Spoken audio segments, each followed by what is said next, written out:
Hello, and welcome to Soxy Chicks. This is going to be a doozy of an episode.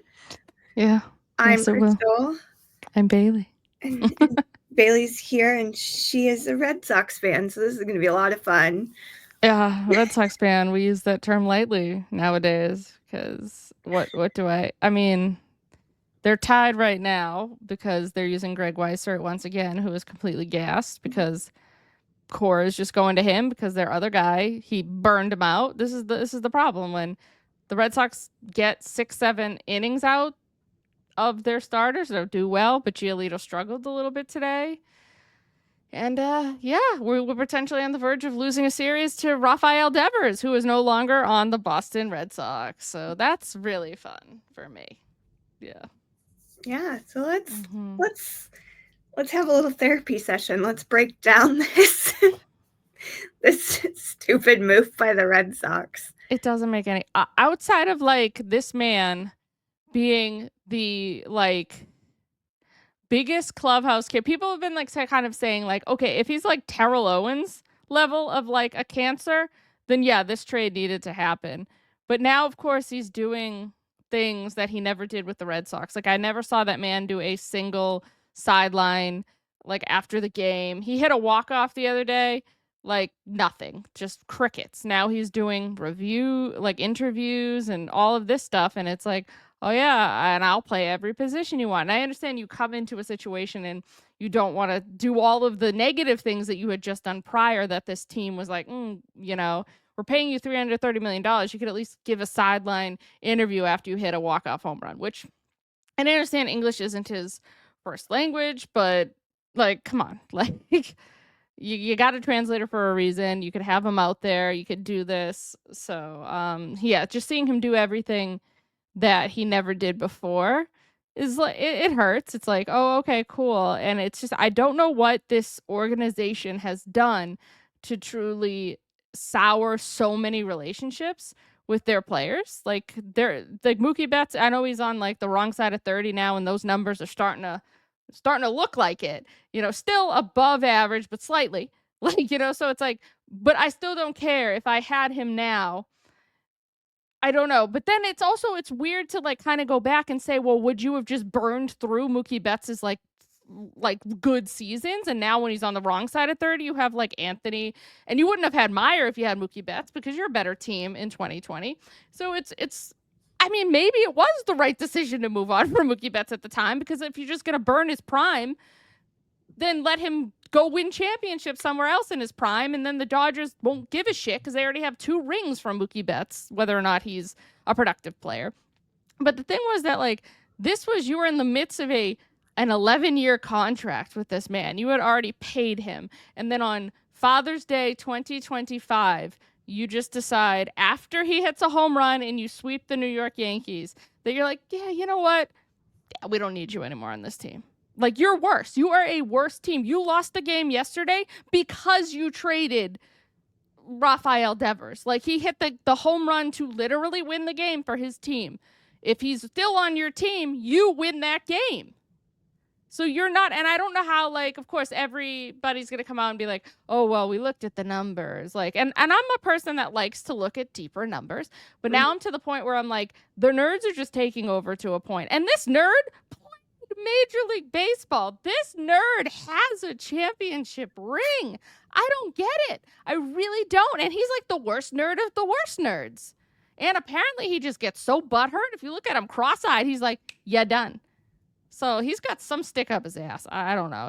It doesn't make sense. You're a worse team right now on June 22nd. Maybe you're not in the offseason, but like you could have traded him last offseason. Or he comes out and says in spring training, oh yeah, I would have played first base with him. Cool. What do you do with Tristan Casas? And then when he blows out his entire kneecap and explodes, you're like, oh, well, yeah, I'm not going to play first base. Like, I don't know. I mean, I'm never, like, I was in complete shock when it happened, and I was very anti everything. I'm still anti. I have no use for Craig Breslow at this point, unless you somehow turn this into Fernando Tatis Jr. I don't know if I can forgive you. But from like an outsider standpoint, as a White Sox fan, how do you look at this and say, like, do you just laugh? Because I'd laugh.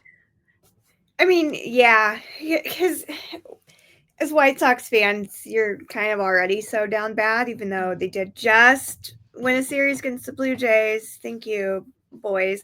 But like, you're so used to being so down bad. And I mean, there are people that are like, oh, just go ahead and trade Luis Robert Jr. and like do a full rebuild. But like, the Red Sox weren't needing to trade their superstars and go. They're losing right now. So Yeah, they're going to lose this series. They didn't need to go full rebuild. They didn't need to get rid of all their talent. They didn't need to get rid of all. I mean, he was the last person from that championship team that was still around. The longest tenured Red Sox on like this, because technically the longest tenured is this guy, Brian Mata, who's in AAA, but I don't count that. The longest true tenured person who's like stepped foot in Major League Baseball is literally Tanner Houck. They're losing 8-5. So we just lost the series to the team that you just traded this guy for. So congratulations. You are not a better team. You literally are a terrible fucking team. He gave up a single on a ground ball. Yeah, like he's been hitting. He's hitting. So you literally just felt everything about trading him fucking immediately. So you know what you need to do, Red Sox? You need to sweep the fucking Anaheim Angels or whatever the fuck they're calling themselves, because they're not even in the county of Los Angeles. No. You know, you're not claimed by Los Angeles. Go back to being the California Angels, because this whole Los Angeles Angels of Anaheim or whatever the hell you are, you better sweep that effing team, man, because you just lost a series against the literal team that you just traded your best player to help them get better. If you had Rafael Devers, maybe you take that series. But no, you just made yourself worse. So you lost that series. Eat that, Craig Breslow. I'm sorry. I know people can bitch about Chaim Bloom, but like right now, Chaim Bloom literally came in. They were like, do you want this job? You're going to have to do whatever you can to get value from Mookie Betts. You got shit value. Who knows if you traded him somewhere else, if you could get any value. You probably weren't going to get any value for a generational talent. Mm-hmm. They sign him. They win their 2 championships. You go out and you do your job. You start building the system. They shit can you. He wins 2 rings. Well, 1 and a Mickey. He's got 1 and a Mickey Mouse. So he wins a legit ring there. Doesn't really do that much to contribute. He didn't even do much to contribute to the 2018 ring. But incredible season. So the season to get there, but in the playoffs, it's kind of like Aaron Judge could win 85,000 like MVPs in the regular season if he doesn't do anything in the postseason. Like, they don't care. Yankee fans don't care. So the idea is like, and now it's like, oh, okay, maybe it was a good thing to move on. But, like, it made no sense why you just made yourself worse in fucking June after sweeping the Yankees, after getting above 500. And, again, I could change my tune if they sweep the Angels like they should. But apparently I'm not allowed to be like this on the internet, because I have just been getting so much shit from the little bitches on the internet who are obsessed with, like, Ceddanne Rafaela, who thinks he's Mike Trout, like, who are obsessed with the idea that, like, I can't in-game be like, wow, they suck. And then when they win the game, I'm like, yeah, well, timestamp that. They sucked in that moment. But apparently I'm not allowed to be that person. Like, I can't just take out my frustrations. You know, I'm getting called the Osler for, like, you know, wanting to, like, look towards next season. Like, just enjoy this, you R-word. I'm like, oh, wow, is it 2010? I want your slur back. Yeah. You know, and then they're calling to, you know, oh, you put Tristan Casas in a lineup for next year? Yeah, what the hell are they going to do right now unless they trade him? And who are you trading him for? He's fucking injured. So, yeah, he's going to be either your DH or your first base, and you start to rotate him with. So, yeah, sorry. If somebody takes him in a trade, then yeah, sure, great. But I still am not giving up on him. So if you want to come at me and say, oh, you're an R-slur because you're going to put Tristan Casas in your thing, you know what? It's not 2010 anymore. And my response to that guy was, he pulls more pussy than you ever could. Like, because they're trying to say because he paints his nails, he's gay. I'm like, that guy is swimming in it, nails painted or not, brother. Like, I'm sorry, sir. That's what's happening, you know? Yes, let's be so concerned about a man that paints his nails. Yeah, the Red Sox fans are very insecure men who care. I don't care if you paint yourself blue, green, purple, turquoise. If you can hit 40 bombs for me or have the rookie season Tristan Casas did and just stay healthy. That's the issue with Tristan Casas, it's health. But yeah, the Red Sox just made themselves a shittier team in June. Wild time for Boston. It truly is. And then they sent Christian Campbell back to AAA because he had an 86 WRC plus, where I will say for the Rafaela lovers, Rafaela finished with like a 79 WRC plus for all of last season, which was worse than what you're getting right now from Christian Campbell, and they never sent him back because I understand he plays in elite center field. But sometimes, man, I don't give an absolute rat's ass about your defense if you can't hit for crap. And I know he's been hitting better. He's like in a league average bat, and that's what I've always said. Get him to league average, then yeah, I'll take the elite center field and a league average bat. But there's still a log jam in that outfield. Something has to happen. Some chip has to fall, and it's not Roman Anthony. He's going nowhere. I think Duran's butt is to San Diego. So yeah, it's just crazy. But anyways, that's enough of my rant. We can get more into Major League Baseball, but you know. I will say, as someone who actively roots against the Dodgers and always preferred the Giants as their California team, I do hope this propels the Giants to first place in that division. Yeah. Well, I also don't want to see Devers have success. But that's also me. Like, yeah, I'm a bitter bitch. I'll be the first to say that. Totally fair. Yeah, but I also, the Dodgers have just not been playing I understand they've also, like, every arm in that rotation's exploded yet again. Yes. But they were able to, like, win the World Series with exploded arms last year. But, I mean, a big part of that was because Jack Flaherty really stepped up his game. And who are they going to trade for? Like, we'll see. But, I mean, they're just wildly underachieving. And it's a beautiful thing to see. Yeah. Let's say. I love to see it. I pray for their downfall.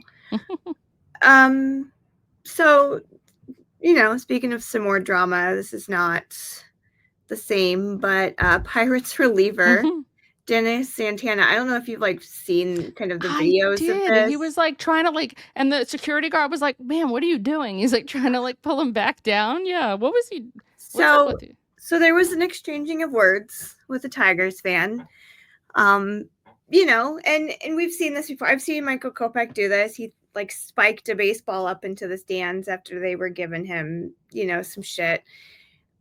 And, he just jumped up and tried to swing on this Tigers fan before being restrained and ushered away. And he was suspended for 4 games. He's appealing it because he wanted to be able to pitch, I think, in either yesterday's game or today's game. I can't remember. But, yeah, stop harassing players like that. Just stop. It's so stupid. Yeah, and I wonder if it's there's chirping, which is fine, and there's what did you say that pissed him off so much that it's okay, that one time that Yankee fans were giving Verdugo crap in the outfield, and he kind of turned back and started screaming at him. That's certain stadiums and ballparks are just the fans are too close. Mm-hmm. That I'm Fenway's nice. Nobody's gonna talk to you in the Monster. You're far enough away in right field and in center field that they're not on top of you. But there's certain Yankee Stadium, they're on top of you. Yeah, I know when you go to Sox Park, I mean, you can sit, and I've been to other parks, but I don't always sit right by the bullpen. But I know at Sox Park, you can sit right there next to the bullpen because I was able to interact with Liam Hendricks when he was still on the A's. But I see it constantly where there will be fans, and it's usually the rowdier section. In this case, it's kind of the bleacher area. Yeah. So you're already getting rowdier fans that are probably a little too overserved, that are going to be yelling, and just chill.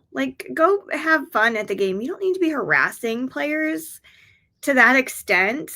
Again, you said there's chirping, and then there's just full on harassment. If you're going to say something that's going to cause someone to want to come up and hit you, you've crossed a line, and you need to go sit back down in your seat.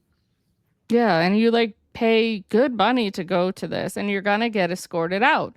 And they're going to be nope, you can't come back. And you're okay. So you're just hurting your own fan experience by acting that way. Also, Tigers fans, what are you even chirping about? You guys are the best right now. Yeah, you're the best team in baseball right now, pretty much. It's you just got to start yelling at other people. Leave the poor Pirates reliever alone. The Pirates are down so bad. Just let them be.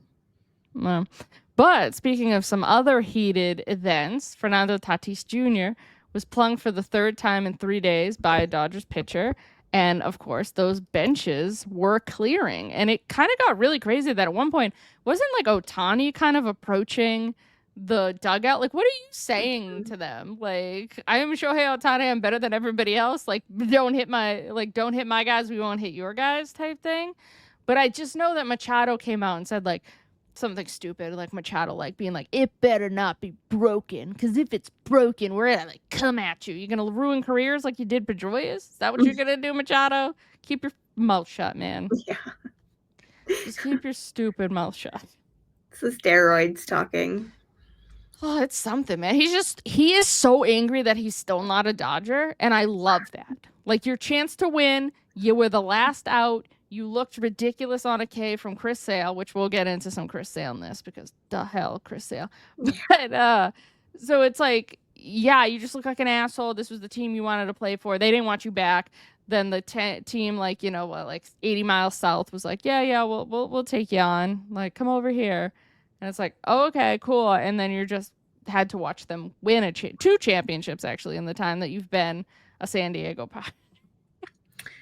Although it's kind of wild because Ohtani ends up getting plunked too. Mm-hmm.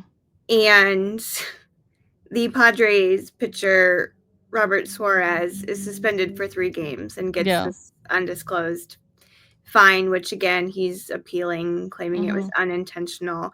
But it is kind of weird, kind of watching both sides of this play out because, the Padres are getting in trouble because you're hitting your superstar. Of course. You can't hit and it could very well be intentional. I think most of the time it's unintentional. Yeah, because, like, why are you going to try to intentionally hurt people? You're not like roid-raged Roger Clemens, who's out here being like, I'm going to hit everybody.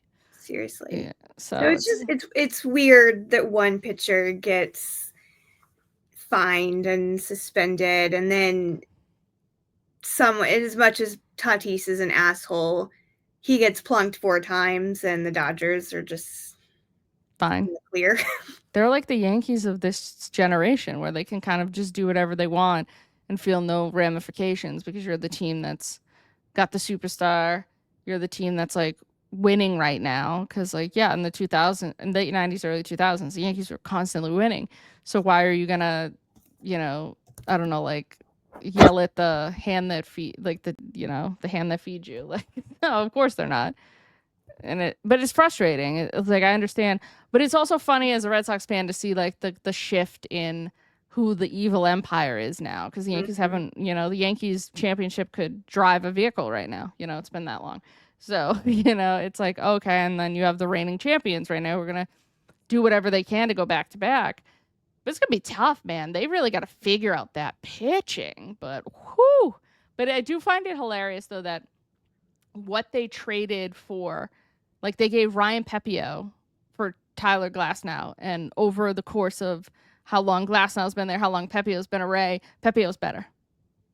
But that's the Rays. The Rays are going to win like every single trade when it comes to pitching, and I'm just kind of dumbfounded by it. Like, and I'm just like, wow, it's impressive what they can do. So just know that whoever you trade to the Tampa Bay Rays, they're probably going to be better than, and I get it, when Glasnow was healthy, elite, but like, when has he been healthy? Like, genuinely, like, when has he actually ever been healthy? So like, that's a trade that you can look at, even though they're like the big bad Dodgers and like, oh, look at what we do, we trade for Tyler Glasnow. Like, I bet they'd rather have Ryan Pepiot, like, than Tyler Glasnow right now. So you can kind of look at it as like maybe that wasn't the best trade to make. But again, they have a championship, even though he didn't do anything to help them win that championship, But it's still like, oh no, in the amount of time that he has been on there, Glasnow's been on the Dodgers, a ring has been won. So I feel like no matter what, they'll always look at that as a win, even if in the long run that it just doesn't work out for them in that way. Same with like Mookie Betts, they could have those 2 championships and the rest of this contract, he could become a below average hitter, and they'll say, yeah, well, we got 2 championships, so it's worth it. And it probably is worth it. Like, but I will kind of find it funny if there is a an egregious fall off. Like he's at like about a 107 WRC plus, so he's slightly above. But let's say he starts to really dip into like the 80s, the 70s for like the rest of his career. If he gets into the Hall of Fame, if he's that bad as a Dodger, regardless of championships, that might still be a Red Sox B on his plaque, because the best season that Mookie Betts has ever produced in his entire career was 2018 with the Boston Red Sox. And that included the MVP that he has and his first of 3 rings. Like, again, they could just go off and win a bunch. He could just completely turn around and be Aaron Judge, who somehow is just better in his 30s, which doesn't really make sense. But you never know. So it's kind of always interesting to like look at that and be like, well, like, I don't know. I think the Red Sox got the best seasons of Mookie Betts' entire career, an MVP, a ring. You know, I'm fine with that. And then if you actually use this money that you have now to make your team better, but they have to hold water until Bregman comes back. That's like a big thing with the Red Sox. You got to hold water until Bregman comes back. And then if you're still in the wild card hunt, yeah, I don't know. Maybe you do something at the deadline. But again, I don't trust this team to do kind of anything. But yeah. I don't know how I turn that back into the Red Sox. That's just me being so angry right now that it's just like going to come back into that, because that's just my main focus is how angry I am. And they're going to lose their first series probably after, you know, the trade. And it's got to be losing the series against him too. Like, you traded him and then you immediately see him. Like when the Red Sox traded Betts, like also COVID happened. So like you weren't going to see him for like what feels like a decade, you know? So it's just immediately seeing him like the second series after. It's just absolutely frustrating. But that's baseball, baby. It is. So we love and hate. I know. So this whole Sammy Sosa returning to Wrigley thing, this has me feeling some type of way, and it's not a positive way, because Wrigley, like the Cubs as a whole, treated him like shit.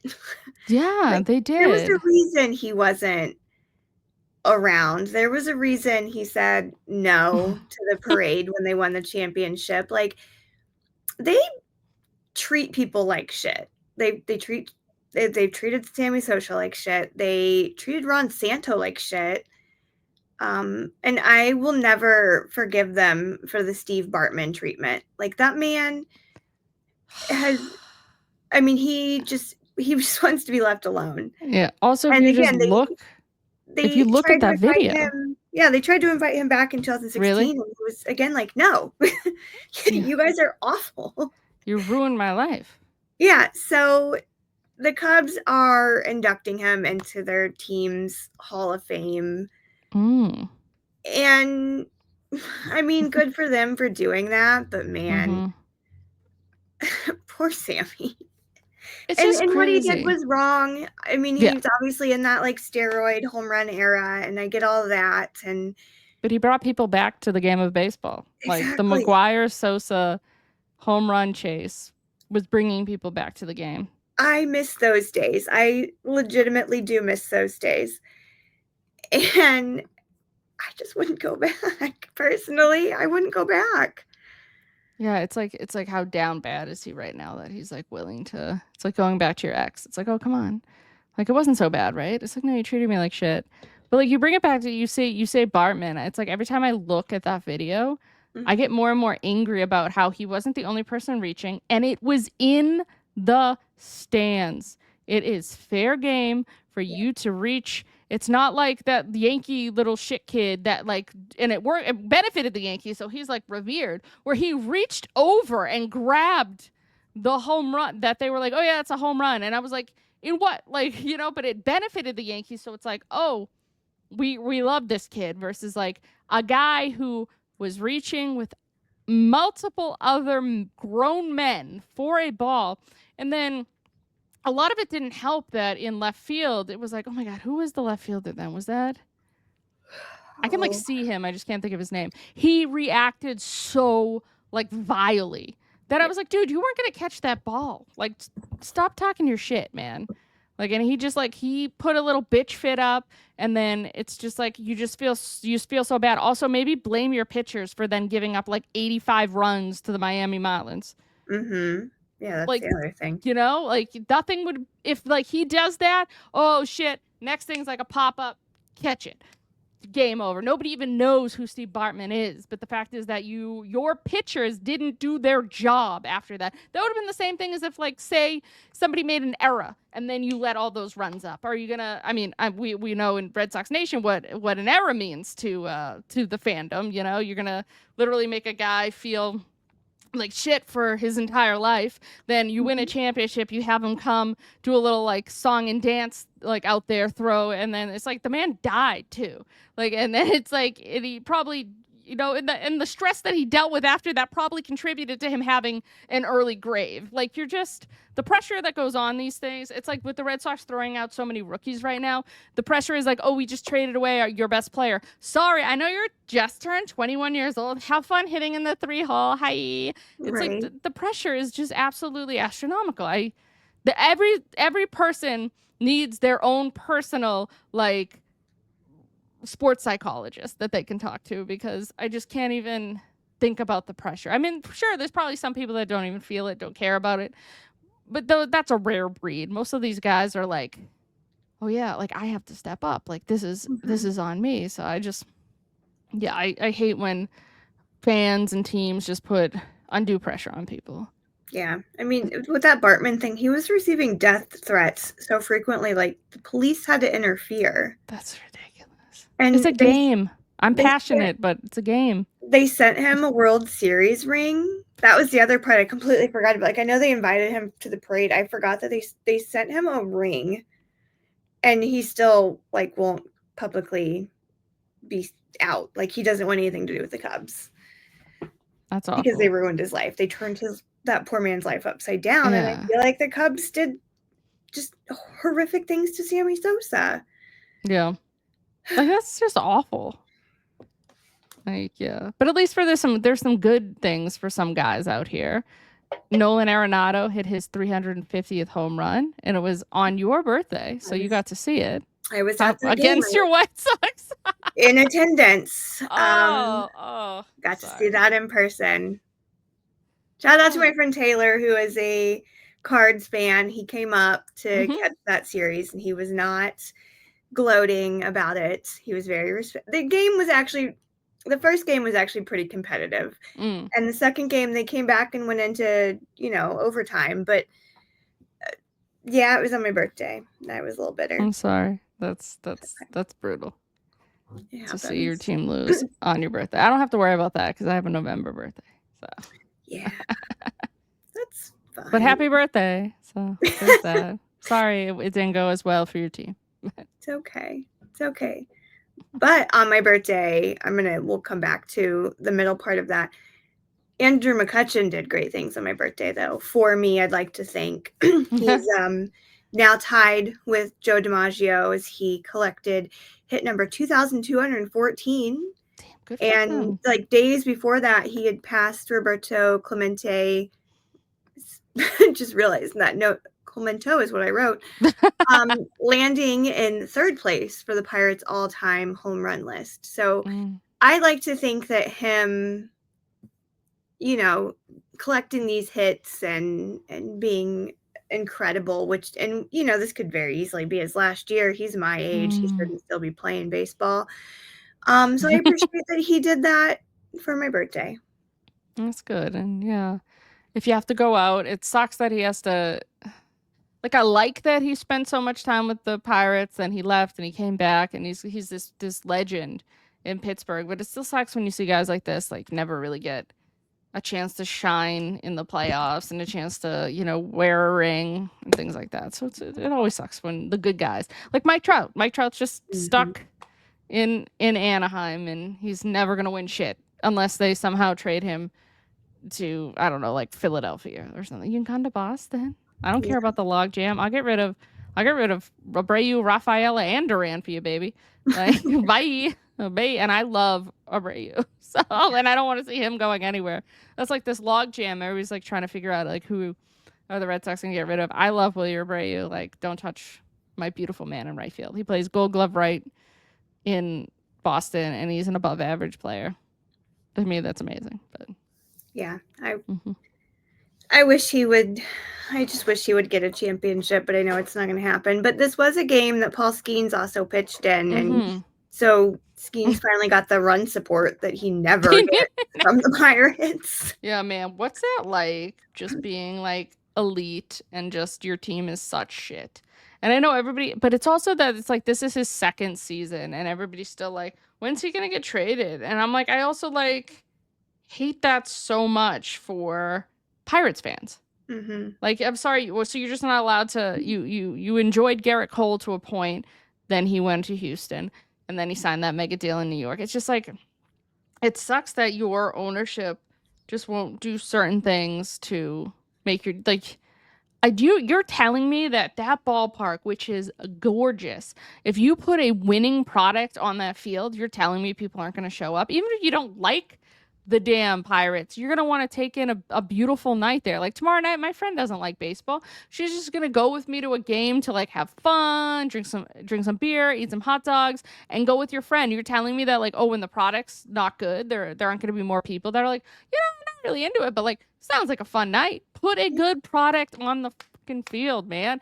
Your ballpark is so beautiful. Like the Red Sox don't have to like worry because it's like a friggin' historical landmark museum. Like people will show up even if the Red Sox are doggy do.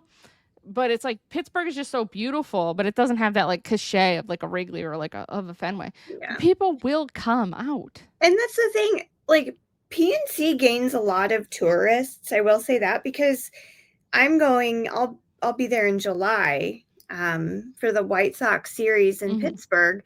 And I mean, there's a whole, chunk of White Sox fans traveling because either they haven't been to that park before and they hear amazing things about it, or they've been to that park before and they know PNC is just gorgeous. Yeah. It's got delicious food. It has amazing views. Like the vibes are so great inside that park. It's my favorite for a reason. And so, I mean, they get people to go. That's the wildest part to me is like, they can't even just put a good team out there, but people will come to your park. It's beautiful. You'll make more money by spending the money.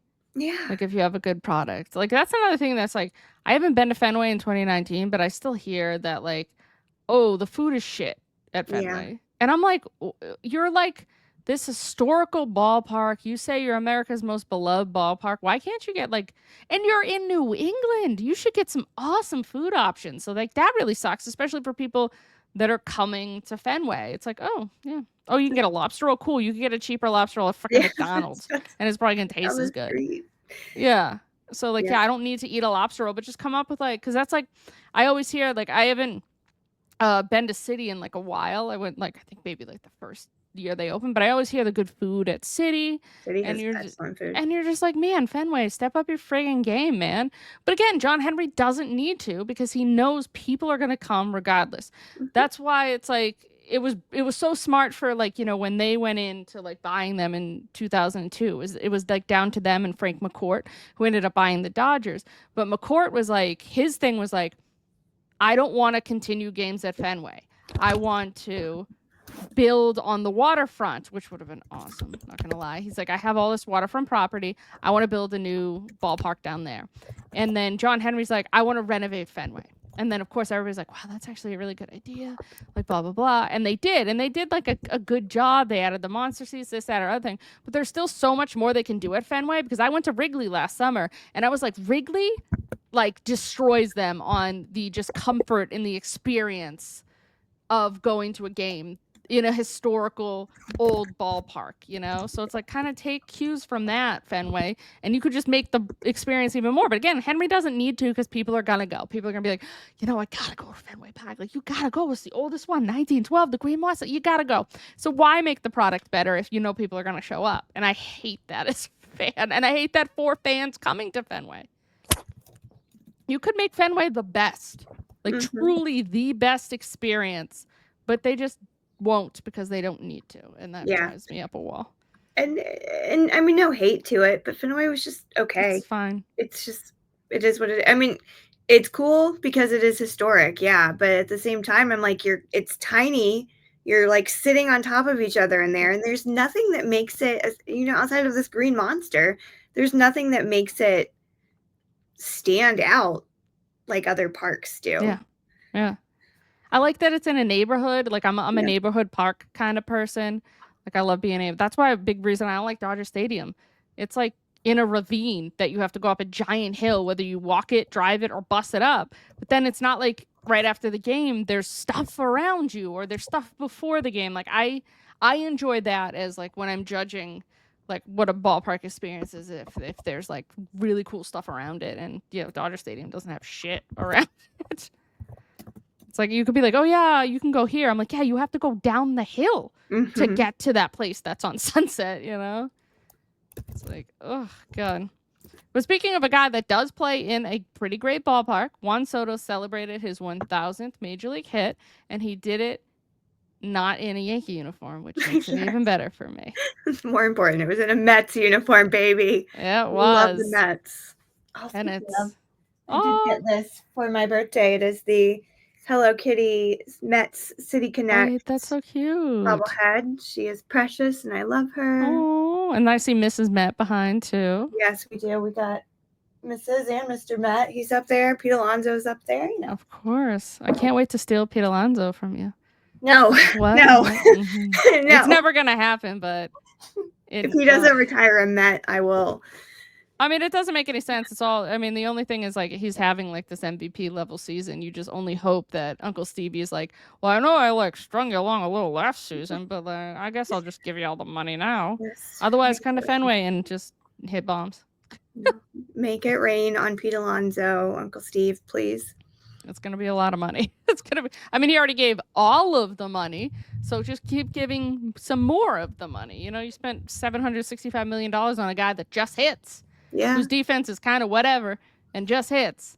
They're making that money because, again, of course they are. I mean, if you go to New York, you're going to go to a baseball game, and sorry, Citi Field is a million times better than Yankee Stadium. Yes, I said it, and it's not just my bias. Yankee Stadium is kind of boring.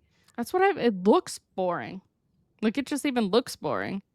Yeah, but I'm like, nothing. Oh, you couldn't have zhuzhed it up. You can't have a little. But that's the Yankee way. That's why it's still so weird to see them having beards now. Like, it looks weird to see beards and pinstripes. And it's not even me just like loving to dunk on the fact that like, oh, you wouldn't let your guys have beards. Now it's just strange to see. Like, really, like, well, then it's like if you're allowing them to have beards, like, zhuzh it up, zhuzh your stadium up, just like have a little bit of fun, So we're gonna go back to the Dodgers because they have been a PR nightmare. Hot mess express. It's bad. Like, and especially when you're getting like the only one that's like standing up for it is Kike. Like Kike's like, here's my message about all of this, and then everybody else is just like kind of being like no comment. And then you get Dave Roberts, who's not white, like who is like his mother is an immigrant, and it's like you're just being like, oh, I can't really speak on this topic. I'm like, no, you could probably speak on this topic. It's like politics aren't even really involved at this point. It's just like human decency. Yeah, so I have a theory that they've been like rushing Shohei to pitch. Yeah, he only pitched like what an inning and 2/3 or something. He didn't even go 2 innings, right? Yeah, and I think. I mean, so for the longest time they were completely silent about the ice raids and the protests that are like right outside of their stadium. Realistically, they were very silent. They had the singer that they were like, you can't sing this anthem in Spanish, and she kind of was like, oh, screw you guys, I'm gonna do it anyway. Fuck yeah. Like queen behavior. Absolutely. Do it. Protest, because again, ice is all over LA right now. It's insanity.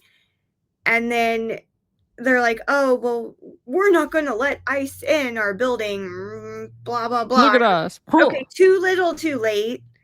Yeah, cool. You didn't let them up the ravine. Yeah. Fun times. So I almost feel like they're just like, we're going to let Ohtani pitch an inning so that when people are, looking up the Dodgers and what they're doing, they're seeing Ohtani is pitching and ice isn't allowed in. Because, I mean, and then, like, there was the Kershaw stuff where he's, like, pointing out, like, a Bible verse. that he had sewn into the Pride Night hat. Ridiculous. And I'm like, dude, are you this insecure? Like, it comes down to insecurity. Like, that's what it is. You can't just wear, and like those things look cool. Like the LA, like I think every team needs on their Pride Night needs to do the colors, like the rainbow colors. And then he's gonna point out like, oh, this is what a rainbow means to a Christian. I don't give a fuck what your rainbow means, Clayton Kershaw.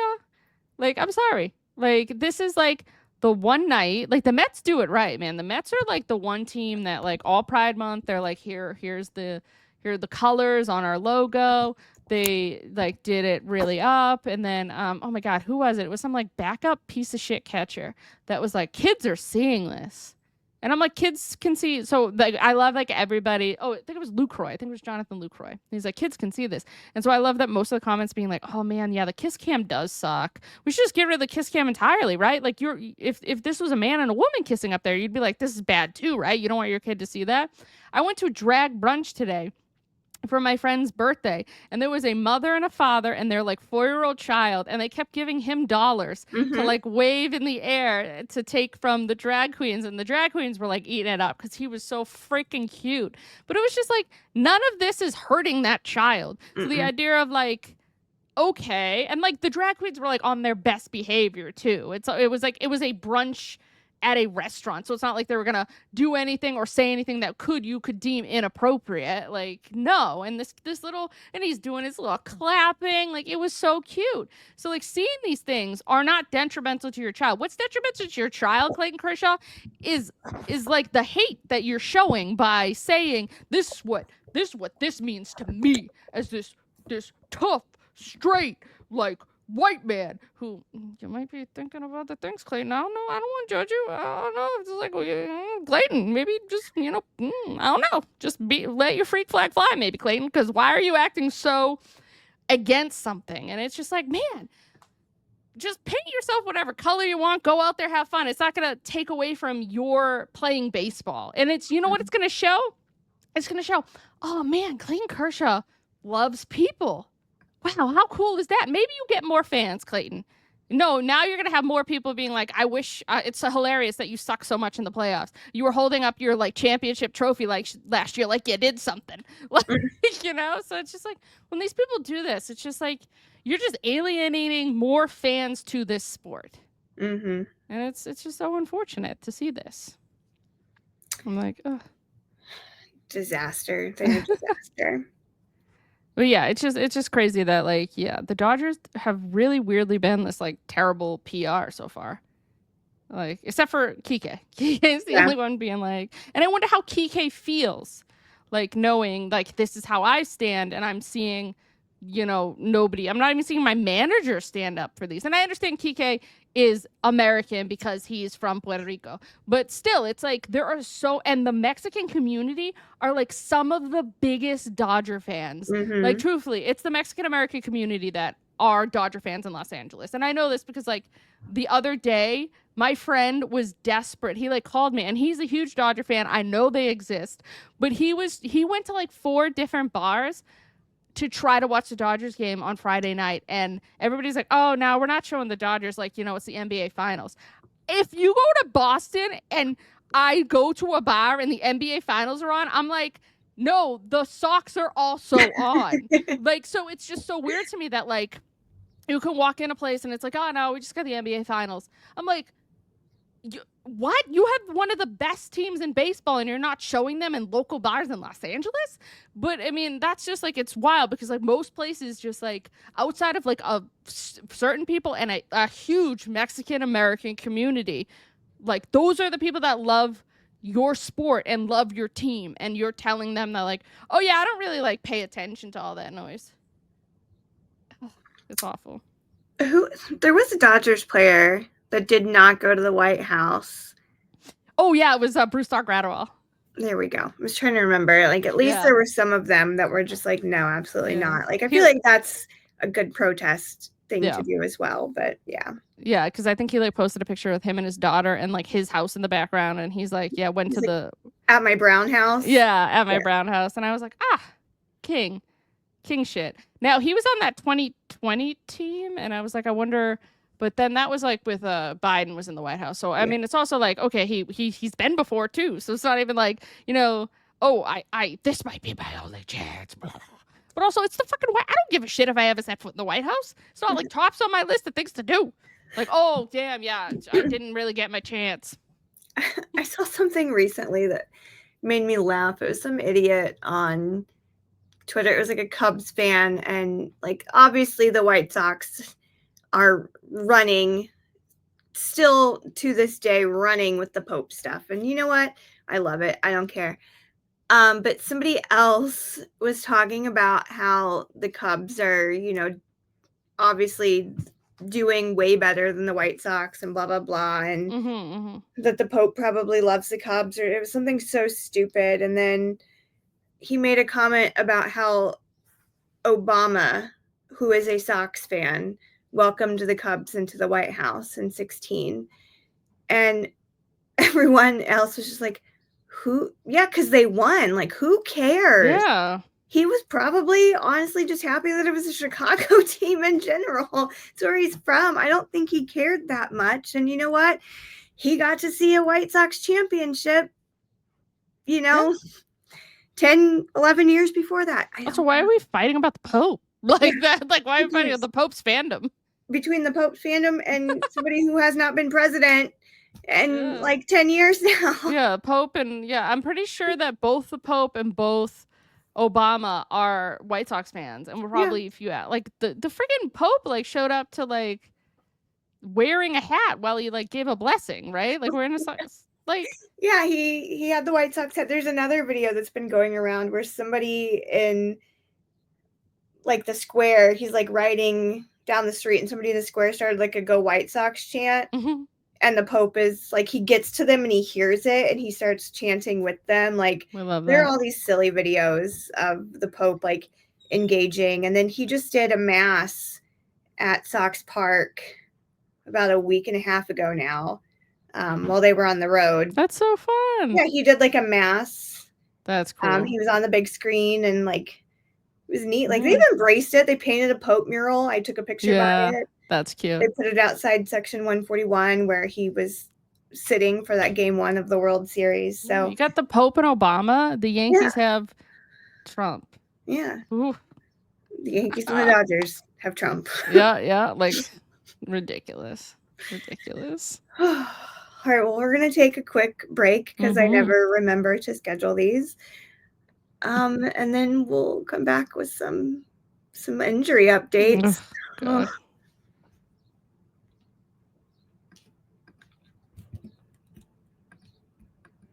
Okay, welcome back. Let's talk about injured players. Oh, God. It's awful. I hate the injuries, but it is what it is. Rays pitcher Hunter Bigge was struck in the face by, oh, Jesus, I didn't even see this happen, by a 105-mile-an-hour foul ball and was wheeled off on a cot after having his neck stabilized. He went to the hospital for further testing, but never lost consciousness. I think that we're like truthfully lucky that we have not seen anybody get like severely injured by like a line drive or something. Like we've seen multiple guys get hit, but thankfully like we've never seen anybody like break a skull or, God forbid, knock on wood, die. Like it's kind of crazy because like 105, Jesus. Oh gosh, who was the one pitcher that got hit in like the eye? It's been a couple years. I'll have to go back and look. I can't remember the whole details, but like it hit like his eye socket, and it was scary. And he was fine. Like he's still fine. That's crazy. It was like terrifying because I was watching the game because I feel like they were playing the White Sox, but maybe it was like Chris Bassett. Oh, I think you might be right. That feels. It's been a while, so my memory is fuzzy, but like I vaguely remember him getting hit in like the eye socket, and I was just like wanting to vomit watching it go down because it was scary. Yeah. Oh yeah. No, I remember. God, I think in like 2006 maybe or something. Mac Clement got like right in the side of the head, and it was like woof. And I'm like, ugh. Yeah, I hate to watch that happen, and it's scary when they get wheeled off the field too. And Yeah, that was that the other definitely. thing.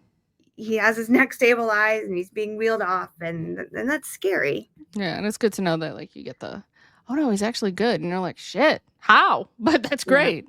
That's great. But I'm glad they took all the precautions. Like stabilizing the neck was probably the best thing for him. So, but yeah, that's some scary shit. Yeah. Diamondbacks catcher Gabriel Moreno has a hairline fracture in his index finger. That sounds so painful. And is going to be sidelined until after the All-Star break. And then their relief pitcher A.J. Puck had surgery on his left elbow and is going to be out for the rest of the season. So tough breaks right there, literally and figuratively, for the Diamondbacks. Yeah, Diamondbacks are kind of messy. Like, it's kind of messy in Phoenix right now. But crazy. But speaking of messy, like Ron Washington, this is kind of crazy because I remember it's like, okay, he's stepping away indefinitely due to health issue. Great. Glad you're doing that. Bench coach Ray Montgomery is going to take over as the interim manager.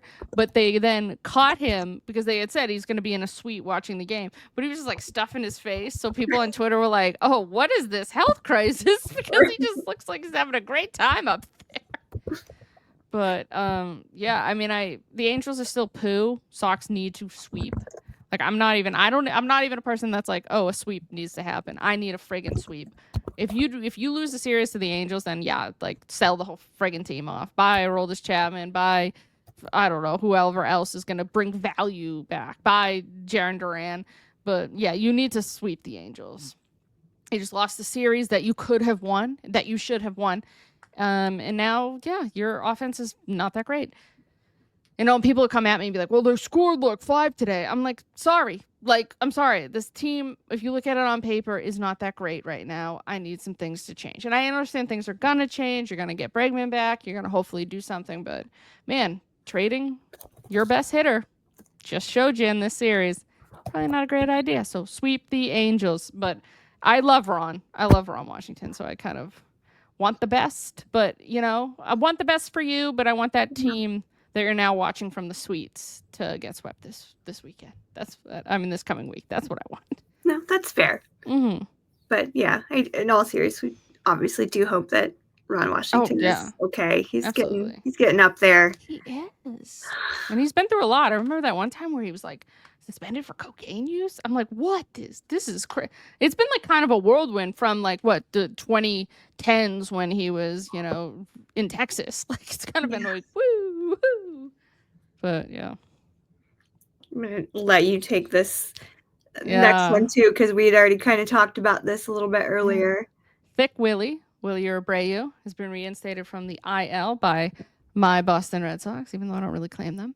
But it's so bad, right? It's just not great because they sent Christian Campbell down to AAA. Now I understand if you look at it, Christian Campbell is not just the worst second baseman in baseball. He is the worst defender in Major League Baseball. It's bad. And now they're trying to like work him out at first base. But I think a lot of things with Christian Campbell has been they put him in center. They've put him in left. They were trying to him out at first, but never got a rep in Major League Baseball. They had him at second. So they're like yo-yoing this 22-year-old kind of all around. And then he got drilled in the ribs at one point. And since that rib drill, it was kind of downhill. So you're like yo-yoing him. He gets rib drilled. And things were like starting to look pretty okay. It looked like he was maybe coming out of this. And they're like, nah, we just got to send you down to AAA. And I'm like, I don't think he has, unless you're like, you're doing defense, and that's what we're focusing on. Focus.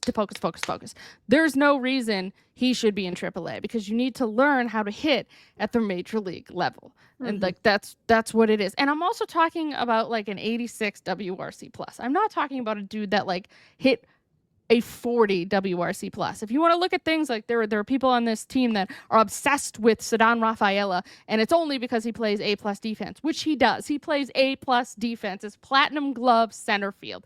I'm not taking that away from him. He had his entire season last year ended with a 79 WRC plus, and he stayed up the entire year. You're sending down somebody who technically right now is hitting better than last year's version of Ceddanne Rafael. And I understand it's a defense issue. But if you kind of say, oh, we're really just sending him down there for defense, it's like, okay, but they'll never really say that. And they're going to try him out at first base, which right now it helps. But like for next year, because you got to look forward to it, I would rather him take reps at like second, because I don't want him to like be the first baseman like of like the future, unless it's like, okay, he's so good at first base and he becomes the hitter we all think, then yeah, sure, maybe it's okay that he's sticking at first. But then what are you going to do with Casas? How are you going to find somebody to trade for him? He's coming off of an exploded knee. Like it's not like it's this easy thing to trade him. Like people are just like, just trade him. Just trade him. You need a partner to trade with. You know? So then you have him, and I understand you have no depth, really. You have, like, Blaze Jordan in AAA who's tearing it up, too, but, like, they don't really lack depth, and that's been sort of a big issue even when Chaim was here. But, again, you don't really think that Casas is just going to do one of the most gruesome injuries to himself, that it's like, okay, he's out and we don't know. So my thing is you really need to invest smartly in first base going forward. Like, that's just me. So, like, I don't know if, but then like the thinking of the Red Sox, well, you know, if Christian Campbell just play first base, we don't have to worry about that. And as a fan, I'm like, God damn, no, I need you to worry about first base more than beyond Christian Campbell. And if he could figure out a competent second base, like that's good, because that frees you up to get a slugger for first, because you need somebody in this middle of this lineup. I know Roman Anthony can probably turn into that. I know Marcelo Meyer can. I know that Christian Campbell has that ability, but right now they are 21, 22, and 22. And next year, they'll be 22, 23, 23. That's a lot to ask of them when you can just, again, I know you don't want to say bye to Pete Alonso. Who would? But if you're like, here's all the money, you can slot a veteran first baseman who can handle the position and be that slugger you need. I would rather that to like help complement the rest of these guys, because what are you going to do at second base? You're going to, okay, we're going to have Campbell at first, and you're going to put what? Trevor Story? I'm over the Trevor Story experiment, really. You got to figure out something. So I don't envy Craig Breslow. There's a lot that needs to be done. You need to figure out the Trevor Story. You need to extend Bregman. You need to figure out what you're going to do with your rookies. You got to get rid of that logjam, the outfit, and you need to put a number 2 behind Garrett Crochet at minimum. I want 2 pitchers, but you got to at least do 1. So it's a lot of work that's going there. But yeah, Christian Campbell, he's a Worcester Red Sox right now. He's down there, and I don't like it. I really hope that he comes back and he's just a great defender, and then I'm like, okay, it's worth it. But right now, man, I'd rather see him over David Hamilton. Like, I'm sorry, that's just kind of where I am right now. But yeah, but you could talk about our old friend, because we both had this person pitch for our favorite teams at one point. You know, This is true. Yeah. So Chris Sale is once again injured. You know, stop about me. time, honestly. I'm surprised he lasted a whole year. It's kind of wild that it's taken this long. Not that I wanted it, but Jesus. So this time he has fractured his left rib cage and is currently just on a 15-day injured list. This is not good. Let's see. Where are the Braves currently sitting? He also did this when he was about 109 pitches in on a 5-0 win in the 9th inning. He just Supermaned getting but also how much of glass is he made of? Because you see people routinely make plays like this, and I understand they are more seasoned to be doing that. They are trained to do this better. But man, you should just let that ball go. You should just let that ball go, because now your team's effed because you did some Superman thing, and I'm surprised he didn't do it just sneezing, really. Because so yeah. I'm looking. I mean, he's very tall, very lanky. We know this. He's 36 years old at this point, so he's getting old. He's like wispy thin man, and this is. I mean, again, this is a team where I pray for their downfall, because I just can't do Atlanta teams. The Braves are in 3rd right now, and the Nationals, oddly enough, are like creeping up on them. For the Braves to have been so unbelievably good, and then to go on this big of a downfall, and to now have Chris Sale out for, even just a short period of time, is the last thing they need. Yeah, for him to have done it the way he did it. Like, there was no need for him to go for that. You were up 5-0. Yeah. There's probably no need for him to even be in the ninth. And this is somebody who, like, loves to see, like, I loved, when they Red Sox pushed Crochet and he had his one bad pitch to Judge because it's Aaron Judge. And I wanted him out there in the ninth. But he's also 25, just turned, 26 years old, and he's built like a brick shithouse versus, the guy that, like, takes his bicycle out and breaks a finger. Well, and he also has a very known history of just doing really dumb things. Mm-hmm. Like, he shouldn't have tried for this. He's injured himself punching TVs in a minor league facility. Like, he injures himself in the dumbest ways possible. Mm-hmm. And at a point, it's just like, when do you realize that maybe you're just not cut out for this anymore? Yeah, and it's tough to say when you just came off winning the Cy Young and having, once again, pitched a great season up until, but like you say, it's kind of like he's his own worst enemy when it comes to some of these injuries. Chris, baby, seek therapy. Please, you can take out your energy in other ways, I don't think, we're like one of the only podcasts not sponsored by BetterHelp, but maybe it's time to get BetterHelp, Chrystal, please. Maybe it's time to check them out. You can just pop up your phone and talk to somebody. It's not like you have to go in. He self-sabotages on a daily basis. Yeah. And I don't know. So yeah, I think the only thing that's going to terrify me about this sell-off is that there were rumors that when the Red Sox were like looking to trade Devers, that they were looking at the Braves and the return would have been Marcell Ozuna. Oh. And I don't need that. I'm already having to deal with the fact that I have Aroldis Chapman, and then when you put what he did up against Ozuna, like, Chapman looks like nothing compared, and I still don't like anything that Chapman had done. Yeah. And it's at least Chapman's also seemingly, people said he's tried to do things to actually better himself and be like, okay, I made these mistakes in the past. How can I be better? Versus Ozuna's like, nah. Yeah, I just choke out women. Yeah, big deal. Yeah.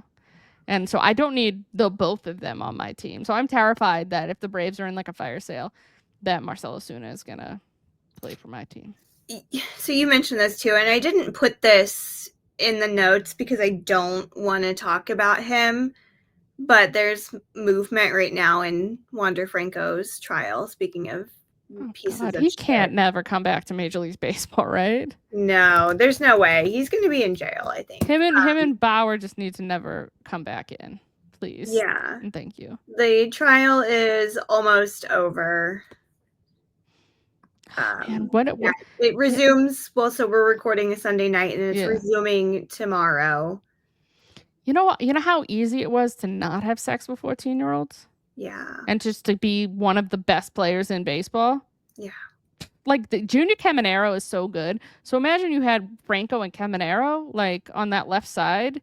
Like, and somebody tweeted, like, the line of how, like, good Caminero's been, and they said, oh, please don't like 14-year-olds. Like, they were just like, please don't. Yeah, so the closing arguments for that begin tomorrow. And just as a reminder for people who might not know what happened, he's currently on trial for charges of sexual abuse, sexual exploitation against a minor, and human trafficking. So there's that. So a lot of jail time, we hope, is coming. Gross. Yeah. Terrible. So, yeah. But I saw a little more injuries. Mets pitcher Tylor Megill is on the 15-day IL with an elbow strain. And, yeah, that's it's a blow, man. I just feel like every pitching injury that I see elbow, I'm like, oh, is this just going to lead to Tommy John?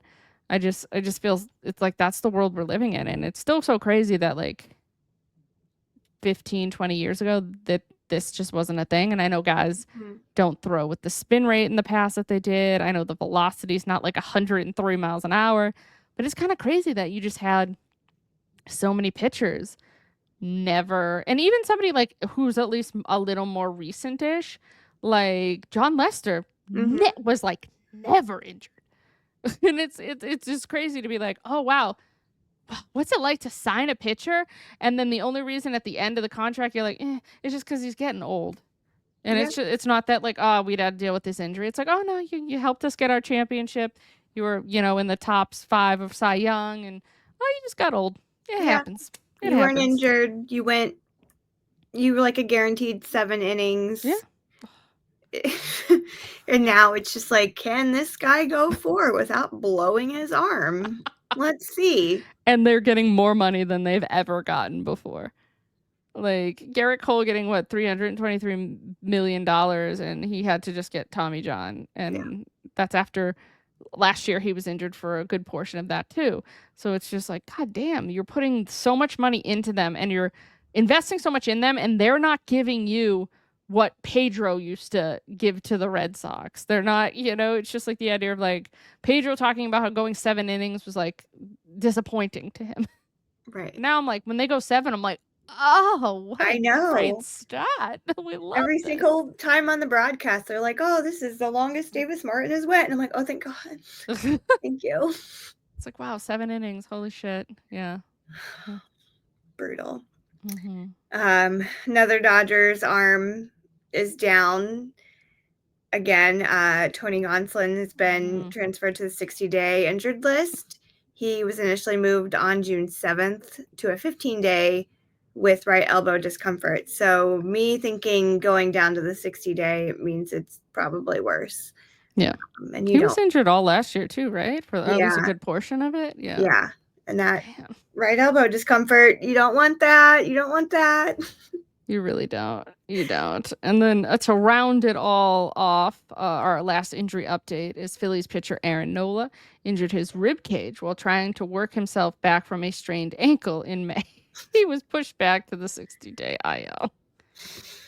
Like, what can you say at that point? It's just comedy. Yeah. These injuries, and it's just, and then you see when somebody's trying to push themselves, something else will sort of just get in the way. And man, I just miss the days of rubber arm guys who would go 7-8 innings to just stay in shape. But that's not if you go 5, and I just hate that the idea of like 5 is a quality start. I think 6 should be a quality start, and then 7 is like, all right, you can do good. And pitching into the 8th, you're like, huh? But that's why it's like, at least like the Red Sox are like pushing Crochet into that. That's like, okay, no, like you're a big boy, like go out there. Yeah, I hate to sound like a boomer, but it's like back in my day, pitchers pitched. That's my boomer take. Like there's so many analytics and so many things that I'm like, yeah, I can get on board with. My boomer take is minimum 7, man. You're burning bullpens out now. And that's why like these bullpens are just so valuable now. Like the Red Sox burned the shit out of Weiser, and that's why they lost today. Like, it's because your starter isn't going deep enough. And especially with the Red Sox, it's just not consistency. Like the start that Giolito had prior to this, 10 strikeouts, he went like 7 innings. You're like, wow. And then he just looks like poo again. And like that's just I just want, like, at least like when Crochet doesn't have his best stuff, he's at least going 6. And you're like, wow, 6 and I'm in the game. Thank you. But then when he has his best stuff, it's like 7, 8 into the 9th. And you're like, this is just what I want. But that's just like, that's not baseball anymore. And I hate it.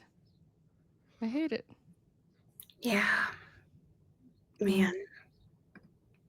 So before we do log off, I do just want to share my appreciation for Miguel Vargas, who has done a complete 180, fixed his swing, and should just be the MVP at this point. Obviously the White Sox are bad, but 10 home runs and 34 RBIs, I can't be mad at him. He is single-handedly carrying this team on his back.